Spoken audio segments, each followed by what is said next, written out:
बिस्मिल्लाहिर्रहमानिर्रहीम। FSc part 2 physics के chapter number 14 के शार्ट क्वेश्चंस। पहला शार्ट क्वेश्चन ये है कि एक लूप है वो यूनिफॉर्म मैग्नेटिक फील्ड में रखी हुई है, तो उसको हम किस तरीके से ओरिएंट करें कि उसमें से मैक्सिमम फ्लक्स पास हो। ये सवाल का पहला हिस्सा है।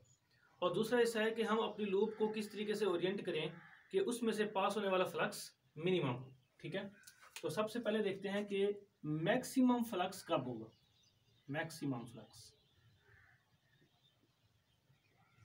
Flux will be maximum when plane area of loop is held perpendicular to the uniform magnetic field. ठीक है, when plane area of a loop is held perpendicular to the uniform magnetic field lines. Uniform magnetic field. ठीक है, मिसाल के तौर पे ये magnetic field lines हैं, ठीक है, और ये है हमारी लूप। तो देखें लूप का जो एरिया है, प्लेन एरिया, वो मैग्नेटिक फील्ड लाइंस के परपेंडिकुलर है। तो इस केस में मैक्सिमम मैग्नेटिक फील्ड लाइंस इसमें से पास हो सकेंगी, तो फ्लक्स भी मैक्सिमम होगा, क्योंकि इसी चीज को हम फ्लक्स कहते हैं कि number of magnetic field lines passing through any area is known as magnetic flux.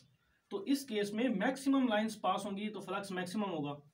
अगर हम मैथमेटिकली देखना चाहें, magnetic flux is equal to B dot A या बी ए कॉस थीटा। ये जो एंगल थीटा है ये बी और वेक्टर एरिया के दरमियान है। ठीक है, मैग्नेटिक फील्ड लाइंस और वेक्टर एरिया, ये है प्लेन एरिया। मैंने इधर प्लेन एरिया की बात की है। Plain area magnetic field lines के परपेंडिकुलर होना चाहिए, लेकिन ये जो थीटा है ये मैग्नेटिक फील्ड लाइंस और वेक्टर एरिया के दरमियान है। तो ये जो प्लेन एरिया है इसमें से वेक्टर एरिया कैसे हम ड्रा करेंगे, हम इस एरिया के सेंटर से एक नॉर्मल ड्रा करेंगे, वो नॉर्मल इंडिकेट करेगा प्लेन एरिया को।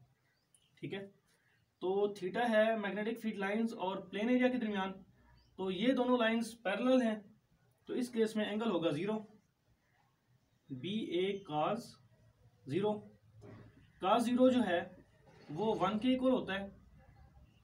तो हमारे पास मैग्नेटिक फ्लक्स जो है इस केस में देखें, इस केस में मैक्सिमम आया है। मैथमेटिकली भी हमने प्रूव कर लिया। अब सवाल का दूसरा हिस्सा कि मिनिमम फ्लक्स कब होगा। ठीक है, मिनिमम फ्लक्स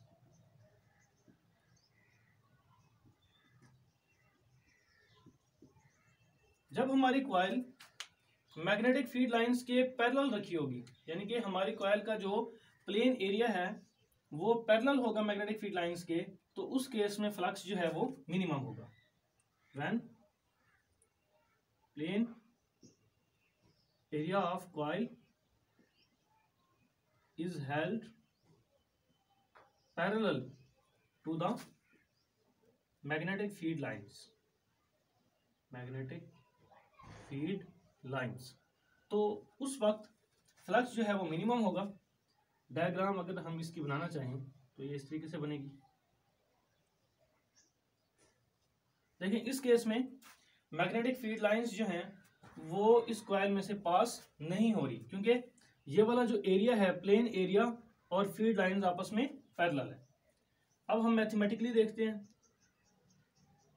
बी डॉट ए के इक्वल होता है मैग्नेटिक फ्लक्स और बी डॉट ए इक्वल होता है बी ए कॉस थीटा के। थीटा जो है वो इक्वल होगा, थीटा जो है वो डिपेंड करता है मैग्नेटिक फील्ड लाइंस और वेक्टर एरिया के ऊपर। ये मैग्नेटिक फील्ड लाइंस है, ठीक है, और वेक्टर एरिया जो है वो अगर हम कॉइल के सेंटर से एक नॉर्मल ड्रा करें तो जो वेक्टर मिलता है वो वेक्टर एरिया होता है। तो देखें वेक्टर एरिया और मैग्नेटिक फील्ड लाइंस आपस में परपेंडिकुलर हैं, तो एंगल इस केस में बनना चाहिए 90। cos 90 जो है वो 0 के इक्वल होता है, cos 90 इज इक्वल टू 0, तो ये सारा 0 हो जाएगा। तो मैथमेटिकली भी हमने प्रूव कर लिया कि मैग्नेटिक फ्लक्स इस केस में 0 होगा।